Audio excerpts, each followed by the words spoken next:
It took a few minutes for the line to thin and their party to reach the front, but as Avery drew nearer, she could hear Mr. Hill making a whole series of apologies to Bea. "Not to worry," Beatrix said in her light, airy whisper. "You aren't to blame for my troubles, Mr. Hill." She giggled girlishly in a high-pitched voice. "That is to say, if I had any troubles this evening, you certainly wouldn't be the cause." "Just the same," Mr. Hill pressed, "I want you to know that not everyone in town is against what you've got going on here. Some of us, most of us, support you wholeheartedly." "Of course you do."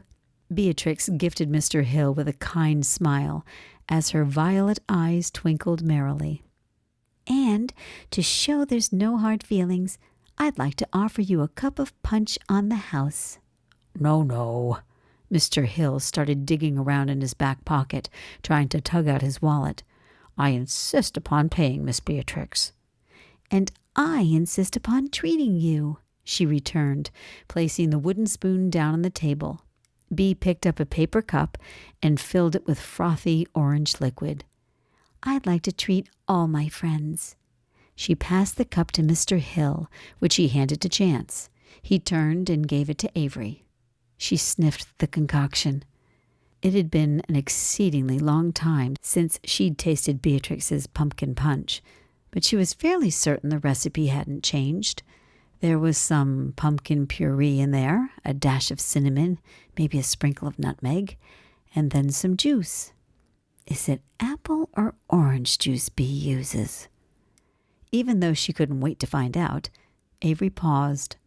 She thought this was one of those moments that was supposed to be significant.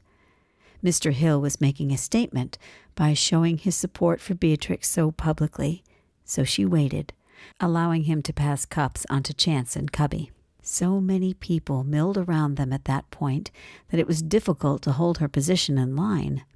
She was bumped and jostled on every side, and people were so eager to get close to Beatrix and the cauldron that several had drifted forward so they were standing right beside the place where she kept her cups and glassware.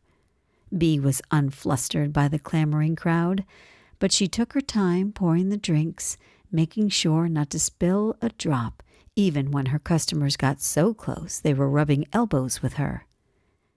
"Maybe I ought to get Giles over here. This crowd is becoming a little unmanageable." The thought flitted through Avery's mind, but then she was drawn back to the poignant moment.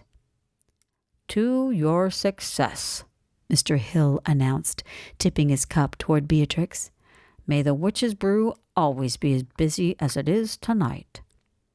Bea let out a sparkling, tinkling laugh. Then Mr. Hill lifted the cup to his lips and took a quick sip.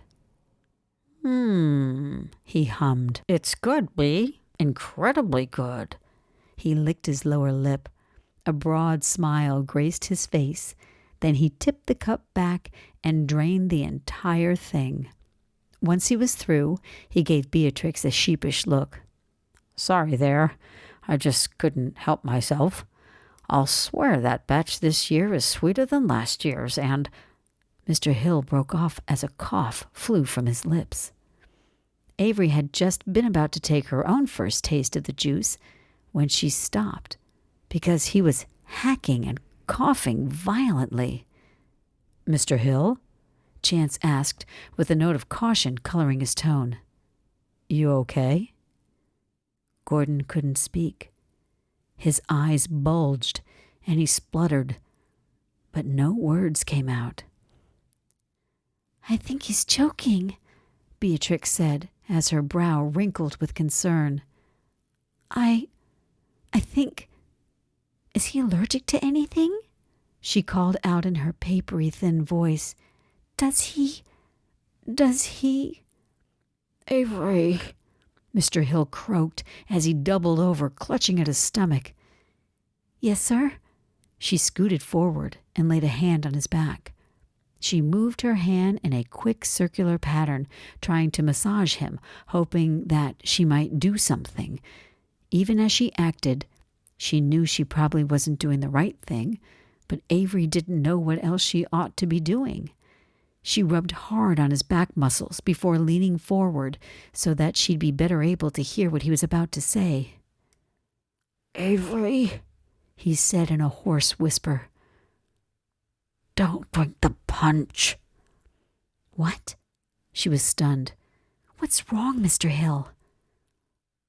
"Don't drink the punch," he groaned.